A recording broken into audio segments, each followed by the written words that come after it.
Hi guys and welcome back to another video. Now today what I'm going to be bringing you is my thoughts on Elliot Watt rejecting a new contract with Bradford City to sign for Salford City for an undisclosed fee. If you do go on to enjoy today's video, make sure you drop a like on it. If you could try and hit 60 likes on today's video, that'd be absolutely class. Subscribe if you are new as well. We are now on the road to 6,000 subscribers, so make sure you are subscribed with that post notification bell on. Get your thoughts in as well down in the comment section down below. For me personally, definitely got very mixed opinions about this. I would say more negative rather than positive, because I think it's more of a backward step in terms of an actual footballing career for Elliot Watt rather than a progressive step. I think he's taken the short on money now, if you get what I mean. Like, he's probably going to get more money now, but it might not be the best for his career. Say if he'd have gone to a League One club on similar money to what he's on at Bradford City, could have had a good couple of years at a League One club and then got his championship move where he, doubles, triples, quadruples, etc. his money there. But it looks like he's taken the option to go to a smaller club, a sideways step in my opinion. With what we've got at Bradford City, it wouldn't have really made sense to throw in the money at him to match what Salford have offered him, because this season he probably would have been a bench warmer. He was never starting over Richie Smallwood, and he's definitely not got the pace to play as a box-to-box central midfielder. I think as a number 6, he's quite good. His only real good performances for Bradford City were under Mark Hughes. I mean, he was okay under Truman and Sellers, but when that's behind closed doors, it's really a bit hard for me to comment on, to be honest with you. But under Derek Adams, he was absolutely awful. Under Mark Hughes, he was much, much better. He decided Salford is the right move for his career. But make sure you drop a like on today's video, subscribe if you are new as well, and let's get into it. So at the time of recording, it is the 27th of June, but you guys will be seeing this on the 28th of June. Now, my upload schedule has been all over the place the past couple of days. I can't really go into too much detail as to what's happened, but hopefully now we will be back to proper upload schedules. And Bradford City tweeted yesterday for you guys at 5 PM saying, breaking news, we can today confirm the departure of midfielder Elliot Watt, who has signed for Salford City for an undisclosed fee. The article does then read, Watt signs for Salford. Bradford City AFC can today confirm the departure of midfielder Elliot Watt, who has signed for Salford City for an undisclosed fee. The midfielder departs Valley Parade after 2 seasons as a bantam following the expiry of his contract.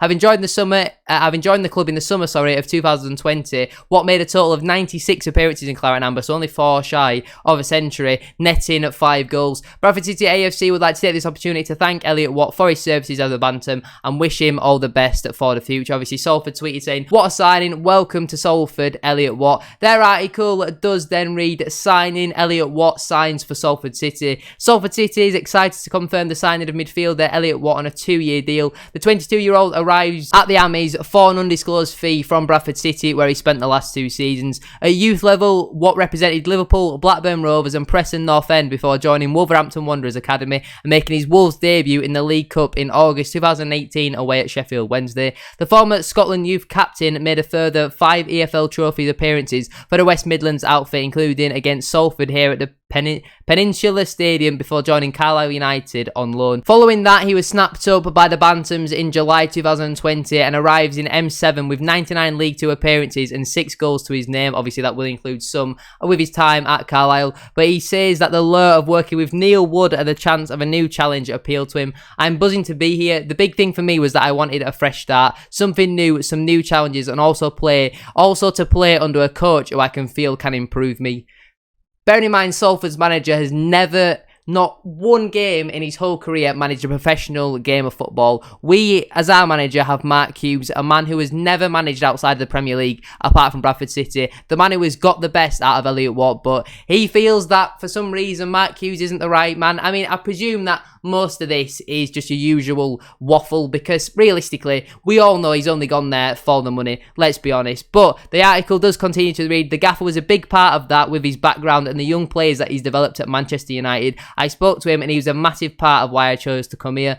I think we all know what the real reason is. I feel as though I can bring a lot to the team. I've got quite a lot of games under my belt, even though I'm 22. So I feel as though I'm experienced at this level. My main qualities are in possession, playing as a deep midfielder, getting the team playing and getting the ball into the attacking place to go and create chances and score goals for us. We'd like to extend a warm welcome to Elliot and his family, and we hope you enjoy your time at the Peninsula Stadium. This move is subject to the EFL clearance and ratification. So something a little bit different from their point of view. But it is disappointing to lose Elliot Watt. I would have liked to have kept him, but there was no real point in matching the wages that Salford were offering him because wasn't really going to play. Like what I touched on, he was never going to get in over Richie Smallwood, and he's not a box-to-box midfielder, and there's no real point of us playing with two number 6s because Smallwood is very different to Elliot Watt, to be honest with you, because Elliot Watt's more of a passer and all that sort of stuff. I mean, he wasn't really great at doing that until he was under Mark Hughes, who apparently doesn't think is a better coach than, who even is, what's his name again, the Salford manager? Neil Wood. I can't say I've ever heard of him before, but he clearly thinks for whatever reason his career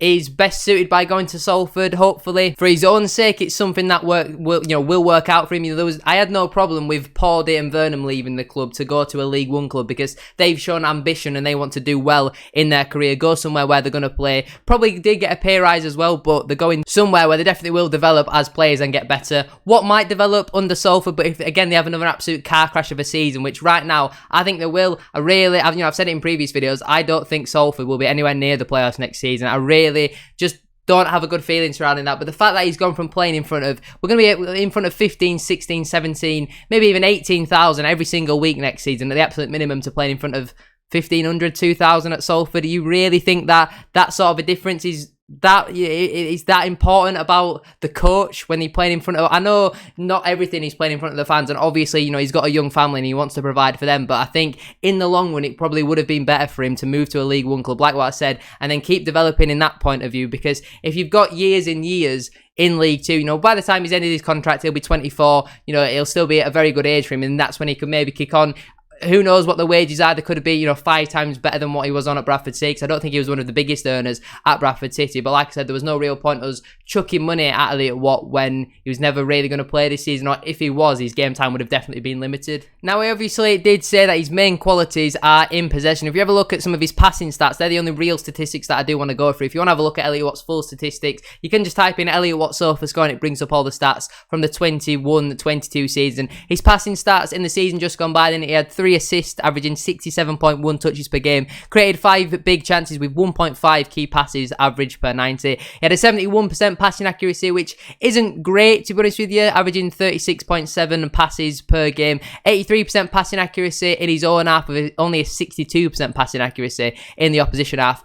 45% of his long balls were accurate, so more than half of his long passes went out of play or to the opposition or to the linesman, which did happen quite a lot. 43% accurate chipped passes and 33% accurate crosses as well. What I would say to Salford, do not put this man anywhere near set pieces. He cannot deliver a set piece for the life of him. In terms of his actual qualities, there is definitely a player in Elliot Watt, and if you can get the best out of Elliot Watt, you do have yourselves a very good number 6 at this level. You don't want to be playing him, not to his strengths, because he's not the quickest. He's definitely has a little bit of a temper. We saw that a couple of times where, he got 10 yellow cards and 1 red card in the season just gone by. He definitely can get frustrated and lose his head, but I guess for a young age, that is something that might come with time, and maybe, is it Neil Wood, the manager of Salford City? I believe it is. I've completely forgotten what his name is. Yeah, Neil Wood is his name. Maybe he can get the best out of Elliot Watt. If he really thinks that this is the best move for his career, then you just got to wish him all the best. It's frustrating that he's gone to another club at this level. He's not shown the same ambition that Pawdy and Vernon have by going to a League One club. He definitely could have got a League One club. We all knew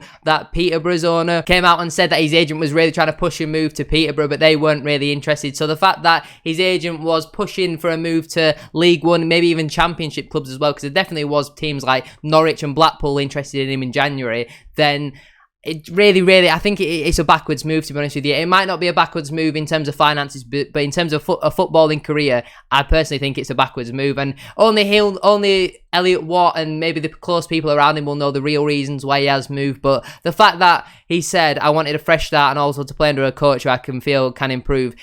His only real good performances were under Mark Hughes. Under Derek Adams, he was absolutely abysmal. Now, don't get me wrong, Derek Adams' style of play was absolutely awful, and it really did not suit him. And we saw that when he was playing in a role that really did suit him, then I wouldn't say he thrived under that level, because in games such as like the game at Tranmere at home, where he just completely lost his head and stupidly got sent off 2 yellow cards in the space of a few minutes, then that really was ridiculous from him. But I think there is a player in Elliot Watt, and now we've just got to wait and see going into next season what happens. At the time of recording, it has just been confirmed confirmed as well that Timmy Odesina has signed a 3-year contract with Bradford City. So my thoughts on him will be out tomorrow tomorrow at 4 o'clock for all non-members. But if you are a tier 2 or a tier 3 member, you will be able to check that out exclusively a little bit earlier. Like this video, I'm sure you'll be able to check it out well before any other of the non-members as well. So if you are interested in checking out the channel membership, feel free to do so. We currently have one tier 2 member, that is Joe006, and one tier 3 member, that is B-Davies211. So thank you very much for the current channel members. But that's where I'm going to leave it